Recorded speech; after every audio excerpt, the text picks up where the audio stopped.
Hi guys, this is Akshat Bhargava and guys आज का video उन क्यूबर्स के लिए बहुत ज़्यादा हेल्प करने वाला है, उनके लिए बहुत हेल्पफुल होने वाला है जिनका सबसे बड़ा सवाल ये होता है कि कौन से मेथड से हम रूबिक्स क्यूब को सॉल्व करें। बहुत सारे मेथड्स हैं रूबिक्स क्यूब को सॉल्व करने के, like we have सीफॉप method, row method, जीजी मेथड एंड पेट्रस मेथड। सो ये बहुत सारे मेथड्स हैं। तो इन सब मेथड्स में से बेस्ट मेथड कौन सा है, और मेनली हम इस वीडियो में 3 मेथड्स पर ही फोकस करने वाले हैं, सीफॉप, रो एंड जीजी। तो इनके बीच में होने वाली एक बैटल जिसमें मैं बताऊंगा कि रो वर्सेस सीफॉप वर्सेस जीजी मेथड में सबसे बेस्ट मेथड आपके लिए कौन सा है। ठीक है, सो वीडियो को एंड तक जरूर देखिएगा, बहुत ज़्यादा नॉलेजेबल वीडियो होने वाला है। एंड चैनल पे नए हैं तो चैनल को सब्सक्राइब ज़रूर कर लो और साथ ही साथ बेल आइकन को भी प्रेस कर दें ताकि आपको मेरे वीडियोस की नोटिफिकेशन सबसे पहले मिल जाए। ओके, और गाइस आज क्यूब ले लो पे सेल चल रही है, जो कि क्यूब ले लो की 8th एनिवर्सरी पर चल रही है सेल। सो मैंने सारे अपने पर्सनल सजेशंस और रूबिक्स क्यूब जो अच्छे आपके लिए हो सकते हैं उनका लिंक डिस्क्रिप्शन में डाल दिया। अगर आप वहाँ से जाके परचेज करते हैं तो आपको डिस्काउंट मिलेगा क्योंकि सेल चल रही है, और आप इस तरह चैनल को सपोर्ट भी कर सकते हैं। कोड कौन सा यूज़ करना है वो आपको स्क्रीन पर दिख रहा है। ठीक है, तो चलिए फिर स्टार्ट करते हैं आज का वीडियो एंड देखते हैं कि कौन सा मेथड बेस्ट मेथड होने वाला है। बहुत सारे क्राइटेरियाज को मैं देखूंगा एंड उसके बाद आपको फाइनल आंसर मिलेगा कि कौन सा मेथड आपके लिए बेस्ट होगा। ठीक है, सो सबसे पहले मैं बात करूंगा कि जो इस वीडियो को देख रहा है उसमें मैं आपको 3 तरह के व्यूअर्स आपको देखने को मिलेंगे। कौन कौन से? पहला व्यूअर वो होगा जिसको सिर्फ सीफॉप मेथड आता है और उसको रो और जीजी मेथड नहीं आता है। दूसरा व्यूअर वो होगा जिसको सीफॉप आता है और रो आता है, क्योंकि सीफॉप और रो मेथड बहुत लोगों को एक साथ आते हैं क्योंकि थोड़ी सी सिमिलैरिटीज आपको इनमें देखने को मिल जाएगी। और तीसरा व्यूअर वो होगा जिसको रो, सीफॉप एंड जीजी मेथड आता है। तो इन तीनों के लिए ये वीडियो अच्छा साबित हो। लाइक अगर आपको सीफॉप आता है सिर्फ और आप ये सोच रहे हैं क्या मैं रो मेथड को सीखूं या जीजी मेथड को सीखूं, उसके लिए भी ये हेल्प करेगा। और अगर आपको सीफॉप एंड रो दोनों आता है और आप सोच रहे हैं कि मैं जीजी मेथड को सीखूं, उसके लिए भी हेल्प करेगा। ठीक है, तो चलिए फिर बात करते हैं कि कौन सा मेथड सबसे बेस्ट मेथड होता है रूबिक्स क्यूब को सॉल्व करने का। तो सबसे पहले मैं बात करता हूं कि ये तीनों मेथड एक्चुअल में होते क्या हैं। तो सबसे पहले बात करूं अगर मैं सीफॉप मेथड की, तो सीफॉप मेथड में क्या करते हैं? तो सीफॉप मेथड में हम क्या करते हैं, सबसे पहले नीचे डाउन में आप क्या बनाते हैं, एक व्हाइट क्रॉस बनाते हैं। जैसे मैं अगर आपको दिखाऊं बना के, सो लाइक दिस, हम सबसे पहले यहाँ पर क्या बनाते हैं, व्हाइट क्रॉस बनाते हैं। उसके बाद हम क्या करते हैं, F12 को सॉल्व करते हैं। जैसा कि मैं आपको एक बार करके दिखा देता हूँ ताकि आपको पता चल जाए कि हम क्या कर रहे हैं एक्चुअल में। सो ऐसे, उसके बाद हम F12 को सॉल्व करते हैं एंड फाइनल में हम क्या करते हैं, सबसे पहले क्रॉस बनाते हैं सीफॉप में, देन हम दोनों लेयर्स को एक साथ सॉल्व करते हैं एंड देन फिर हम क्या करते हैं, OLL को सॉल्व करते हैं एंड देन उसके बाद हम क्या करते हैं, PLL को सॉल्व करते हैं। ठीक है, तो ये होता है हमारा सीफॉप मेथड। अगर मैं बात करूं रो मेथड की, तो रो मेथड में हम क्या करते हैं, सबसे पहले जैसे मैं आपको दिखाऊं अगर, तो सबसे पहले हम यहां पर एक 2x2x1 ब्लॉक बनाते हैं और यहां पर एक 2x2x1 ब्लॉक बनाते हैं। कैसे बनाते हैं वो दिखाता हूं मैं आपको। ऐसा हम यहां पर एक 2x2x1 ब्लॉक बनाते हैं, यहां पर एक 2x2x1 ब्लॉक बनाते हैं। उसके बाद हम क्या करते हैं, CMLL सॉल्व करते हैं। CMLL कैसे सॉल्व करते हैं, लाइक हम यहां पर और यहां पर चारों जगह कॉर्नर्स को सॉल्व करते हैं। कैसे, वो मैं आपको एक बार दिखा देता हूं, लाइक ऐसे। हम CMLL से कॉर्नर्स को सॉल्व करते हैं एंड लास्ट में हम LSE करते हैं, जिससे लास्ट 6 एजेस को हम सॉल्व करते हैं और उस तरीके से हमारा जो क्यूब है वो सॉल्व हो जाता है। ठीक है, तो इस तरीके से हमारा क्यूब सॉल्व हो जाता है। तीसरा मेथड जो जीजी मेथड है वो बेसिकली बेस्ड किस पर है, गुड एजेस और बैड एजेस के कॉन्सेप्ट पर। अब देखो यार, आपको अगर ये तीनों मेथड की डिटेल जाननी है, अगर आपको ये मेथड नहीं आते तो सीफॉप मेथड का लिंक आपको ऊपर व्हाइट लाइन आ रही होगी, वहां से जाके देख सकते हैं। बहुत डिटेल्ड में वीडियो बनाया है। अगर आपको सीफॉप का बेसिक बिल्कुल नहीं आता तब भी आप उस वीडियो को देखकर सीख सकते हैं। रो मेथड के बारे में जानना है, जिसमें मैंने अभी वाली बताई आपको कि कैसे सीखते हैं, उसका रिसेंट ही मैंने वीडियो डाला है और आई थिंक बेस्ट वीडियो मैंने डाला है उस पर। और उस वीडियो को देखने के बाद आपको कोई वीडियो देखने की जरूरत नहीं पड़ेगी, उसका लिंक ऊपर आपको व्हाइट लाइन आ रही होगी, आप वहां से जाके देख सकते हैं। एंड अगर मैं बात करूं जीजी मेथड की, जीजी मेथड की भी आपको ऊपर व्हाइट लाइन आ रही होगी, वहां से जाके इसके बेसिक्स देख सकते हैं। जीजी मेथड कुछ नहीं है, आपको गुड एजेस और बैड एजेस का कॉन्सेप्ट है मेनली उसमें। वो जीजी मेथड आपको हेल्प क्या करता है वो जब मैं सारे एस्पेक्ट्स को देखूंगा तब मैं आपको बताऊंगा।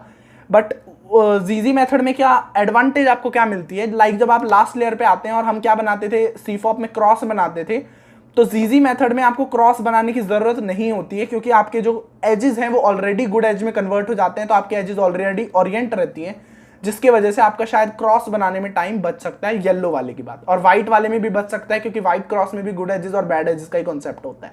ठीक है, सो ये 3 बात करते हैं। अब देखो, मैं एक एक करके सारे कंडीशंस की बात करूंगा, सारे वो देखूंगा कि कौन सा मेथड ज़्यादा एफिशिएंट है। तो सबसे पहले मैं बात करूं अगर टर्न्स की, टर्न्स का मतलब कि किस मेथड में कितने ज़्यादा टर्न्स लगते हैं। सो सबसे ज़्यादा टर्न्स की अगर मैं बात करूं तो सबसे ज़्यादा टर्न्स आपको सीफॉप मेथड में देखने को मिलेंगे, बट इसका मतलब ये नहीं है कि सीफॉप मेथड एक अच्छा मेथड नहीं है। ठीक है, क्यों?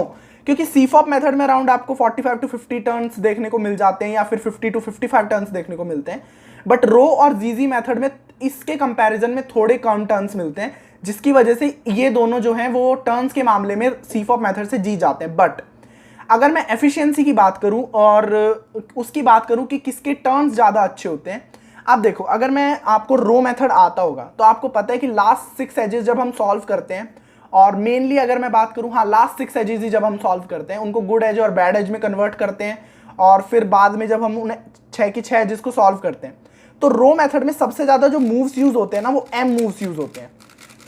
ठीक है, अब ये एम मूव्स आर और सीफॉप मेथड में कौन से मूव्स यूज होते हैं, आर, यू एंड एल, ये वाले मूव्स यूज होते हैं। क्योंकि सीफॉप मेथड में अगर एम मूव यूज हो रहे हैं वो सिर्फ पीएलएल की 3-4 कंडीशंस में यूज होते हैं, जो कि बहुत रेयर केस में आती हैं। बट अगर रो मेथड की बात करें तो रो मेथड आप बिना एम मूव्स के सॉल्व कर ही नहीं सकते। सो इस वजह से आपको रो मेथड में थोड़ी दिक्कत आ सकती है। क्यों दिक्कत आ सकती है? क्योंकि एम मूव्स जो होते हैं, लाइक M2 या M और ये वाले M प्राइम, ये मूव्स R और L से थोड़े कम एफिशिएंट होते हैं, और इसी वजह से इनमें थोड़ा ज़्यादा टाइम लगता है। क्यों टाइम लगता है? जैसे मैं अगर बात करूं r u prime r prime में अगर मूव कर रहा हूं, तो r u prime r prime में मूव इसमें कैसे करूंगा, नॉर्मली ऐसे, जो कि बहुत ही कम टाइम इनमें लगा। बट अगर मैं M2 U M2 करूंगा तो कैसे लगेगा, देखो ऐसे। ठीक है, सो इनमें क्या होता है कि यार एक तो ग्रिपिंग की बहुत प्रॉब्लम आती है। कैसे? जैसे मैं r u prime r prime करूंगा तो देखो मैंने ऐसे किया और ग्रिप मेरी एक ही रही, लाइक मैंने ना क्यूब रोटेशन किया एंड ना ही मैंने रीग्रिप किया क्यूब को। बट M2 U2 में क्या होता है यार, फिंगर ट्रिक्स में भी थोड़ी सी दिक्कत आ सकती है, क्योंकि मेनली लोग क्या करते हैं, M2 तो थोड़ा सा परफॉर्म कर लेते हैं किसी तरीके से, बट मेनली जो लोगों को दिक्कत आती है वो M मूव परफॉर्म करने में आती है, जो कि डाउन वाले होते हैं, जो कि मेनली कौन सी सिचुएशन में वर्क करते हैं, ऐसी वाली सिचुएशन में। तो जब M मूव हम परफॉर्म करते हैं तो फिंगर ट्रिक्स में दिक्कत आ सकती है, और वैसे भी M मूव ज़्यादा आपका टाइम कंज्यूम करते हैं एज कंपेयर टू R और L मूव्स। ठीक है, तो इस वजह से सीफॉप मेथड थोड़ा रो मेथड से ज़्यादा एफिशिएंट हो जाता है। जीजी मेथड भी सीफॉप मेथड में, मतलब इसमें भी एम मूव्स बहुत कम यूज होते हैं, तो इसको मैं अभी बात नहीं कर रहा हूँ। अब बात करते हैं कि आप कौन से सॉल्विंग में इन तीनों मेथड को यूज करते हैं।